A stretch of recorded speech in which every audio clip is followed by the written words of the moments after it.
No Rest for the Wicked sees Ori developer Moon Studios building an action RPG for the very first time. But despite its familiar isometric perspective, the project is very different from popular ARPGs like Diablo and Path of Exile. Combat in No Rest for the Wicked is deliberate and tactical, and every swing of the sword counts. In short, if you like the nail-biting experience of Dark Souls boss battles, then it looks like Moon Studios may be making your next favourite game. To learn more about No Rest for the Wicked's deep battle systems, we spoke to two of its developers, who gave us a deep dive on their ambitions for combat and the ideas behind the game's first terrifying boss.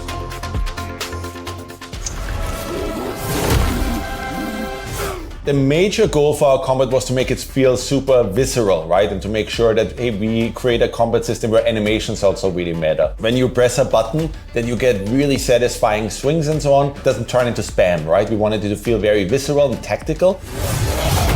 It's about making it feel a bit more personal, a bit closer, a bit more focused. So it's not this overflow of sensory information where you just cannot really tell what's going on screen, but you actually feel every single action of your character. It's up close, it's focused, it's not 20 enemies on screen all against you. It's encounter after encounter, and every single move matters.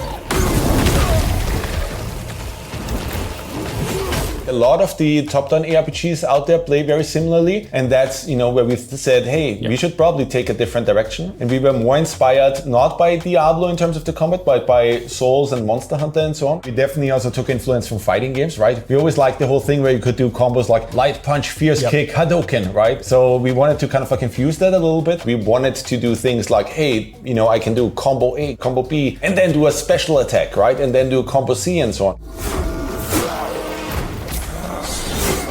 On top of that, we also have these runes that provide you these specials which are different for every weapon, and those are these really crazy moves that we can now do because we have a top-down camera perspective that we couldn't do probably in a third-person view. Blood-rusted sword is one of the straight swords that we have, right? But yours could be a fire-enchanted one that gives you more focus for every hit that you deal. Or the other guy could have a cursed blood-rusted sword that deals more damage, but you also take more damage and so on. As with all action RPGs, Battle in No Rest for the Wicked isn't just a case of hammering the attack button. There's multiple character elements to take into consideration at all times, including health, your magic resource, and stamina.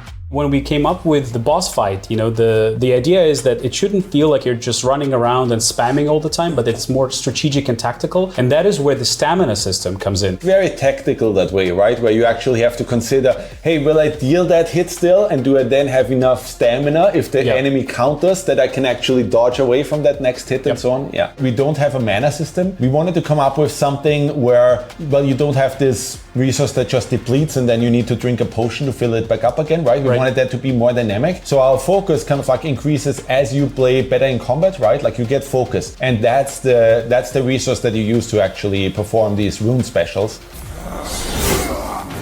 It creates this push and pull dynamic where you can build up your focus, then you do a cool special, then you have to build it up again, and it creates this really cool dynamic there. For a mage class, right? Like we didn't want you to just hang back somewhere and poof fireballs and be able to do that infinitely. Like we wanted to do something where it's every class always has to be engaged. All of these ideas coalesce in No Rest for the Wicked's first boss battle. Your first major foe is the grotesque Warwick the Torn, a frantic attacker whose speed defies his enormous size. The rumor is that he used to be a man, and now he's part of this class in this world that we call the Torn, which are basically plague creatures that are affected by this magical plague. They say it used to be a man. I wanted to go after it, but Father says... Father says the Torn are not to be trifled with.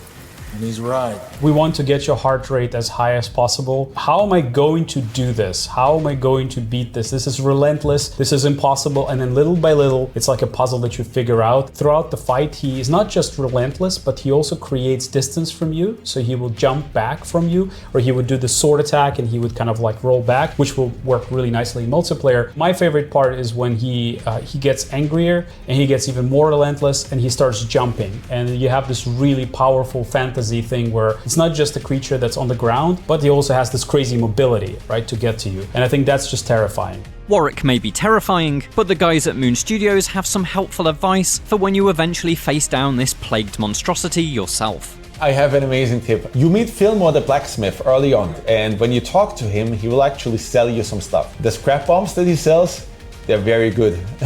He doesn't like fire. He really doesn't like fire, this Warwick guy. Fire is bad for him.